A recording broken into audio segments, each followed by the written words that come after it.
Hey guys, welcome back to Down and Dirty Modding. I'm Dave, or Insolent Gnome. Let's see, can I get the logo? Oh, it's backwards and covered by boxes. God damn it. So I want to give you all an update over kind of what's been going on since I haven't put a video out in a couple of months. And basically I've been busy hitting different lands here and there. Went down to QuakeCon. That place was amazing. If you get a chance to go, definitely get a ticket. Went up to Omaha for Netwarland 33. Did a demonstration up there on turning all-in-one coolers into custom loops. That was awesome to deal with all those people up there and answer questions. And if you're around Omaha or in the Midwest, that's definitely a good land to go to, especially for a first land. I think it's not super huge, not super crazy, but definitely a lot of nice people up there. As far as what's going on, beyond me driving all over the place, which actually starts again tomorrow because I'm going to Portland for PDX land in November. And after I do this, I'm probably going to be packing everything up because yeah, I haven't packed yet, so that's kind of typical.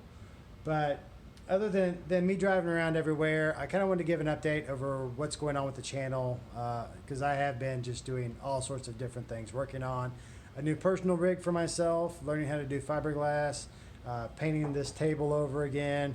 Man, it hasn't seemed to stop. But I came to the point where dealing with that Fractal R4, I got stuck, and I don't know what to do with it. It's not that I don't know what I can do with it. I don't know what colors I want to wind up with paint wise, and then I don't know exactly what I want to do to the front grille, and I don't really want to force that because I don't want to just finish it just to kick it out the door.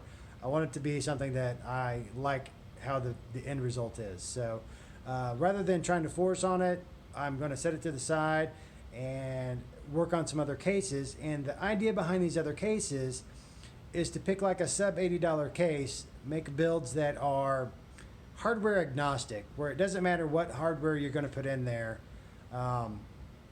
The case is going to stand on its own, and you know, you can upgrade through the years if you want, or you know, when that next GPU comes out, you can grab that new GPU and stick it in there. So we're looking at sub $80 cases. The Fractal Mesh 5C here is one of them. This really kind of got me started on the idea. When I first saw this case, I knew exactly what I was going to do with it. So I went ahead and bought it. And while I was looking, I found some other cases that I like, and they're smaller cases. And I think they build really interesting mods. And like I say, we're going to try to do it to where it doesn't matter what sort of hardware you're sticking in there, the case is going to stand on its own. So I picked up an Inwin 101, and I think it's the blue and white. So I've got that. I'm not sure if it's tempered glass or not. That I don't remember. And then I picked up a Cooler Master 3.1 Lite master case, and I thought that was a crazy case because it's like $39, or like it's either $39 or $49. I think it's $39. It comes with changeable trim pieces, so you can change the color, and then it's got an acrylic side panel on it, which you know, it's not the tempered that we have here, but it's still going to be clear. And I'm not going to say anything because my main rig that I'm in love with upstairs has an acrylic side panel on it. I have no problem with acrylic side panels as long as it's a decent piece of acrylic. That's yet to be seen. For $40, I mean, a good piece of acrylic that's that big is probably like $20. So I don't know what to expect, but we're going to find out. So that's the plan we've got.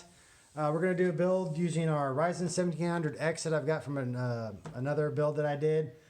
You might remember the blue and white from my Crevice May build.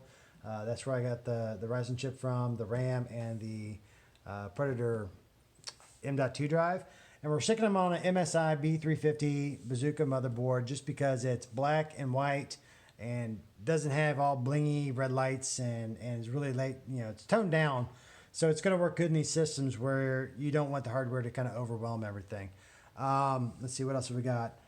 Corsair H100, that's a 240 all-in-one. It's going to be really handy if we flip the GPU on its side and do a vertical mount. And they cool very nice. Power supply, I've got a SFX 600 watt Silverstone. All these cases are ATX power supplies, but I've got this, and I went ahead and ordered some cables from Cable Mod. I had little labeling issues with them, and they got it all sorted out and straightened out, got me set straight, and that's awesome on them. They are really nice cables. If you're not sleeving your own, definitely recommend looking at them for picking up cables. They're not the super heavy, you know, that you're gonna get from like a professional sleever that are you know just insanely perfect cables. But these are really friggin' nice. They're probably as good as ones that I normally do. Let's see. So I got those. I got those in black just because once again we don't want to overwhelm the build with anything. We want the cables just to blend in. See what else. Trying to think if there's anything else I need to add to what we got with that. The SFX power supply, as far as that goes, I've got some adapter plates.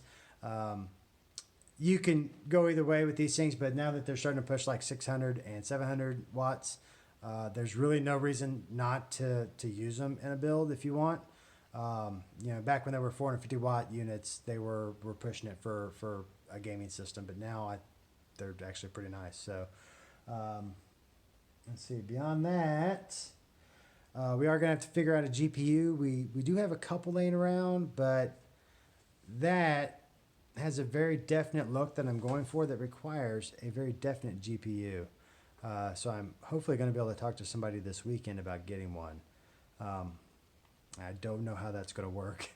Cross your fingers, but basically, I'll let you in on the secret. Okay, so when I first saw this Meshify C, I mean, we've seen it. You can see the patterned front, the different angles and everything. Well, when I first saw that, it screamed NVIDIA's tessellation. So what we're going to do is we're going to take this panel and give it different tones of grays and blacks across here on these different angles. So we're going to wind up with a tessellated pattern and probably throw some NVIDIA, like a claw logo on it and a few other things here and there. So obviously we had to find an NVIDIA GPU to stick into it because we can't really put a Radeon in there. So this weekend will be the telling tale whether I have to pony up for one, or maybe I'll be lucky enough to win one in a raffle or something like that. So we'll look into that. But that's what's coming up for the future of Down and Dirty Modding.